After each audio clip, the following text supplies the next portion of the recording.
What's going on, everyone? So we got news earlier today that JJ Redick has his starting five set in place. So I want to talk about it. I want to break it down. I don't really like the idea of JJ Redick having his starting five in place already, right? We all know or knew what it was going to be after Jared Vanderbilt got hurt. It's D'Angelo Russell, Austin Reeves, Rui Hachimura, and LeBron James, and Anthony Davis, right? We all kind of knew that was going to be the starting five, right? And it's fine if you set that. But personally, if you're going to have real competition, you kind of want to have an incentive, right? Like if I know my best, like no matter how good I play in training camp, no matter how good I practice, I'm not going to be anything more than, the backup, even if I know, right? You still kind of talk yourself into it, right? Like, even if I know, like, I'm not starting over Rui Hachimura, right? But at least if there's an open invitation, like, hey, whoever, is the best at this position with the starters, with this, with that, hey, it's your job, right? The job is open, right? No one is safe, right? Like, LeBron James and Anthony Davis, they're safe. But outside of that, you want to have open competition. Right? Like, you want to have fair competition.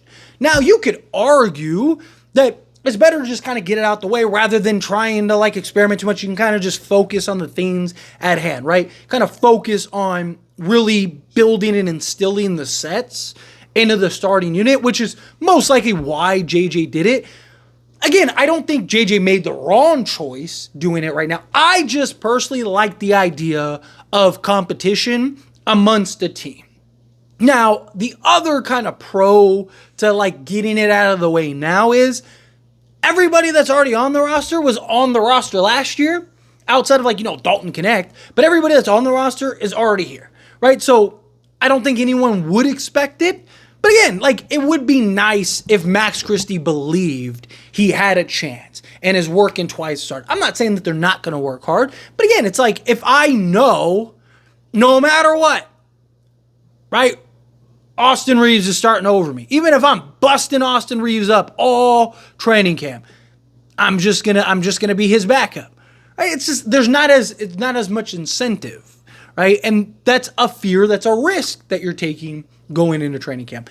I don't think it'll be a problem. I think Max Christie knows, hey, I need to prove myself. Obviously, Dalton Connect coming in as a rookie, right? These guys are athletes. These guys are competitors.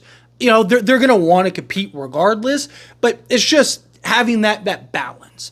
But now that we have the starters out of the way, and we know who it is, and it's the 23-10 team last year. Same problems still persist as last year, right? Now, I do think some things are going to be improved. The rebounding, I think, will be more improved, because last year, Darvin Ham was so focused on us getting back that forget rebounding, forget crashing the glass, get back in transition. Because the previous year, the Lakers were terrible in transition. So Darvin Ham kind of overcorrected rather than just kind of finding that balance, right? Instead of just hey, let's test a few things, he just overcorrected. And you saw some issues, you saw some problems in that regard. I still don't think the Lakers are going to have success getting defensive rebound. I think they're still going to give up a lot of offensive boards because most of their problems last year are still going to be there. Lakers cannot defend out on the perimeter unless Rui figures out the defensive side. Austin Reeves and D'Angelo Russell start defending, right? Problem is we're still not going to be a good perimeter defensive team.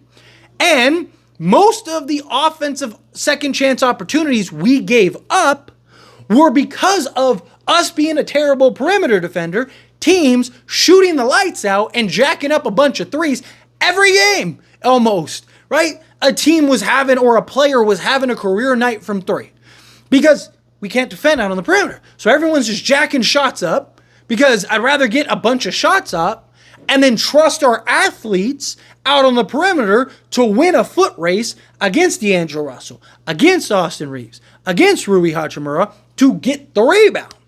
So Lakers are going to have to figure that out. Can JJ Redick implement some type of scheme in order to correct that? My other concern is just, it's what I said all year last season. Even when the Lakers were 9-0 with that unit, or 8-0, whatever it was, right? One of the things that I kept talking about is that's great. They look great offensively, but what happens when we can't stop anybody and our offense isn't clicking? And we saw what happened. We got ran through, right? When the offense was cooking, we're beating Denver by 20. We're looking good. You know, everyone's doing their thing. We're all doing our little handshakes, right? Go Lakers. And then we just hit this wall, and Denver just ran past us. And you saw it every time because we couldn't stop anybody. Now, during the regular season, LeBron James, Rui Hachimura, Anthony Davis, Austin Reeves, and D'Angelo Russell are probably going to win 50-plus games. We are. If everyone's healthy and everything works out, Lakers are going to win 50-plus games, right? They have the offensive firepower. Defensively, during the regular season, you're fine. My concern is, once again, building the habits once you get into the playoffs, right? You saw during the regular season last year, we had all these habits, all these issues, and then we got into the playoffs, and all of those habits, all of those issues came to a head against Denver because we never corrected those things. So again, can JJ Redick correct those things?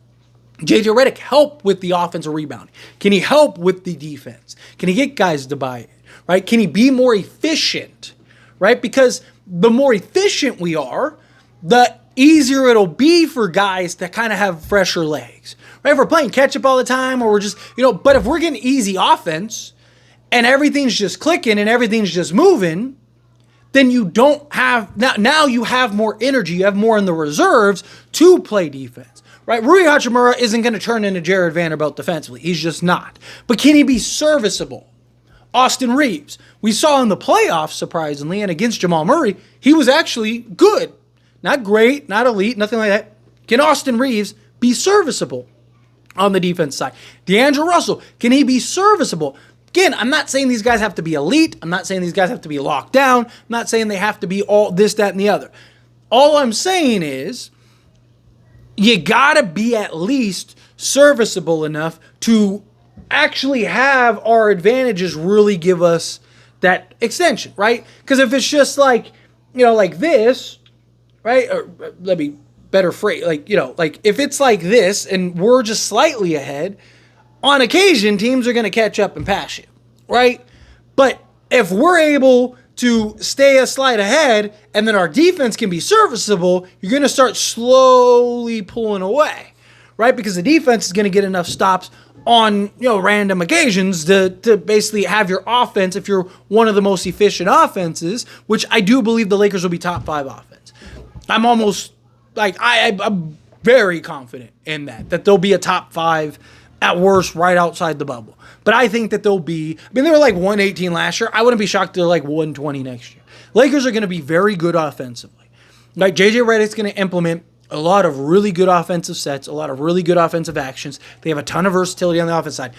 Concern is the offense generated off the bench. Last year, our bench was atrocious offensively because literally your entire offense is in the starting unit. Can Max Christie, Dalton Connect, Gabe Vincent, and these other guys, are they going to be able to provide enough offensively off the bench to actually have an impact? It's a question, right? A lot of the same problems the Lakers had last year are still going to be there this year if we run it the way we are. Unless, again, if Max Christie gives you, 10 plus a game off the bench. If Dalton Connect can come in and give you 10 plus a game off the bench. Gabe Vincent give you 8, 10, right? Like if collectively, because between Gabe Vincent, right, you have Max Christie, Dalton Connect, Jackson Hayes, you have, Cam Reddish. Like you have guys that, all 5 of them give you, 6 points each. One guy gives you 10 on any given night. Boom, there you go. There's your 36 points or whatever, or 40 points, right? Boom, you're good, right? But the problem is last year, our offense in the starting unit was fantastic. The bench was terrible. Also, Darvin Ham loved to just kind of intermingle the bench and the starters, but terribly, such as putting Austin Reeves as your primary playmaker on a bench unit that doesn't have scoring options, right? Like, that need somebody to create. Now, if you put D'Angelo Russell with the guys that we were running off the bench with Torian Prince, all that stuff, and D'Lo's allowed to just wheel and deal and go, light it up and make plays and run pick and roll action with Jackson Hayes, do all this stuff, then yes, I can see our bench actually being productive. But if you're running a non-playmaker, again, Austin Reeves can make plays. He can make the occasional play. He can run the pick and roll. He can find the open cutter, but he's not a guy that can develop, right? D'Angelo Russell can develop things in the time, in the motion, seeing things develop and collapse, and he's giving what the defense, or taking what the defense gives him. Those are the things, right? It's the small little tweaks.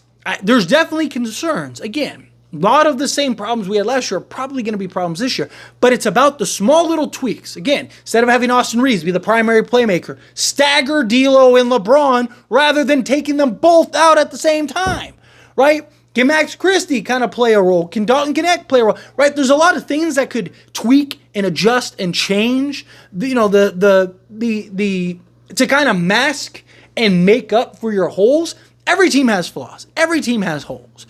It's how well can you kind of protect those flaws to where people can't penetrate in order to exploit those flaws, right? If you can protect them well enough, then you're good.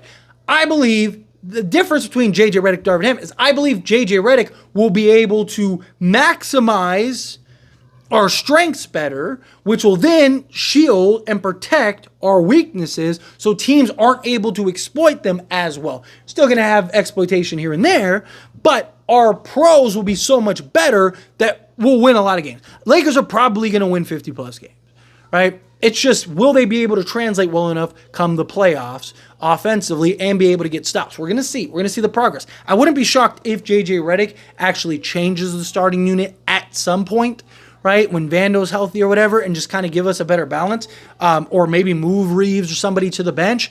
Wouldn't be shocked just because we need that. If our bench scoring doesn't improve from last season, you're going to have to. You're going to have to bring a Rui to the bench or bring a D'Lo or a Reeves, which personally I'd go with Reeves, but you're going to have to bring somebody off the bench. But we'll see. Anyway, as always, this is a discussion, and I pass a question on you. Let me know your thoughts and opinions down in the comments below. What do you think? How do you feel? What are your thoughts? You think, hey, the Lakers are going to be very good this year. They're going to win a lot of games. They think, hey, let's wait and see. Are you confident in just Rui's ability? Do you think he'll make some strides on the defensive end? Reeves, D'Lo. If Reeves, the biggest kind of change that I think could make the biggest impact is if Reeves can get back to being efficient, right? If JJ Redick can make Reeves efficient again, that'll solve a lot. Just because it opens up and frees up so much more, which makes everything easier, which will allow Austin Reeves to keep his point total up while, allowing other guys to contribute. But if his efficiency isn't great and he has this kind of roller coaster season again, it hurts. Because you had in the regular season Rui incredibly consistent. You had D'Lo incredibly consistent. You had LeBron and Anthony Davis. It was like the one guy that was just this roller coaster. 5 games great, 6 games bad, right? Like it was Austin Reeves. If you can get him more efficient and get him better, that starting unit will probably be so good. There's very few teams that are going to be able to keep up offensively. And then it's just, can you, again, be serviceable defensively? But again, however you feel, whatever your thoughts are, I'd love to hear it. So let me know down in the comments below. That being said, if you haven't liked this video, hit that like button. Helps me a lot. It's me enjoy these types of videos, and I truly appreciate it. Not subscribe channel, hit that subscribe button. Turn on the bell notifications. Appreciate y'all. See you in the next one. Thank you.